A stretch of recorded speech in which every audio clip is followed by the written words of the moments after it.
Bonjour à tous, alors aujourd'hui on va récolter les Ocas du Pérou qui sont dans ce petit carré. Bon, j'ai déjà commencé, il y a quelques plants, il y a deux variétés a priori je crois dans celui-là.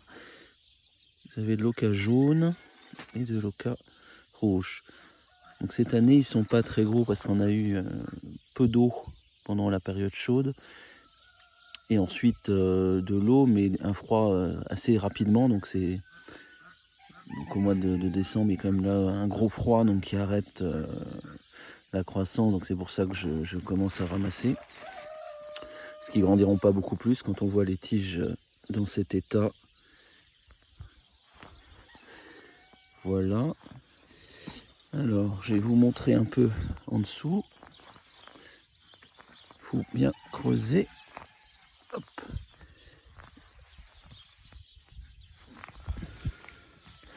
Voilà. Il y avait un gros paillage.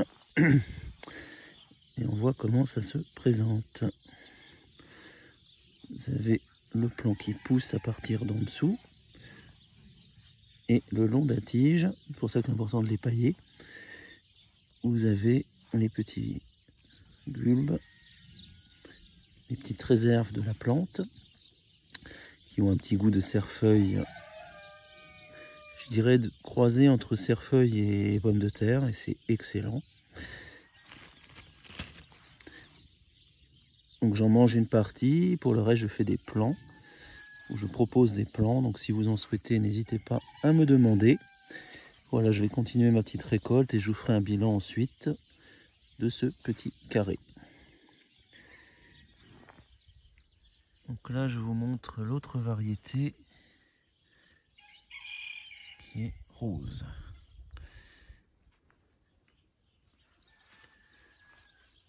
On voit ici là, le pied enraciné. Donc voilà, il n'y a pas grand chose.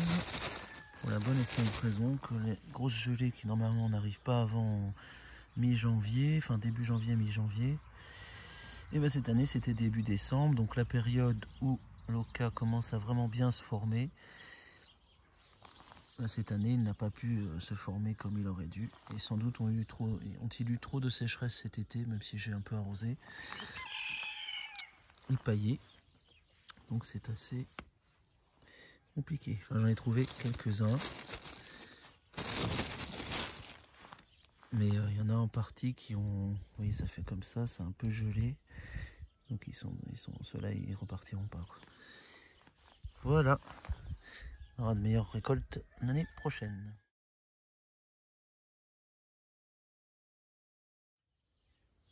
Dans la série des tubercules, nous avons aussi les fameux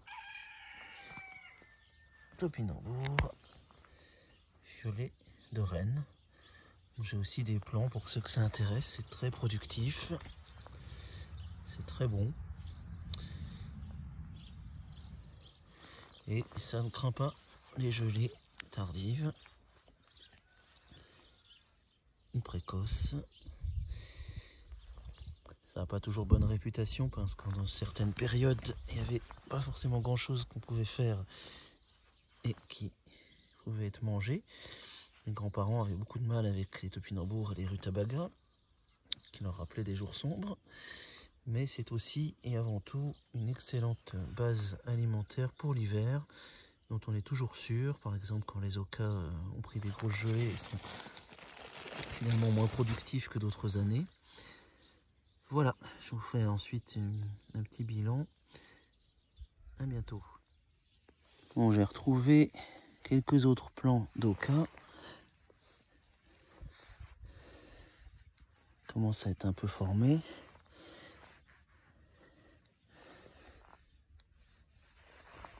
Je vais peut-être quand même en ramasser un petit peu. Et ça c'est du New Zealand Red, un peu mieux poussé. Voilà, je vais faire un petit bilan après de ces trois variétés. Enfin, j'ai aussi rajouté les éléantilles dont je vais vous parler.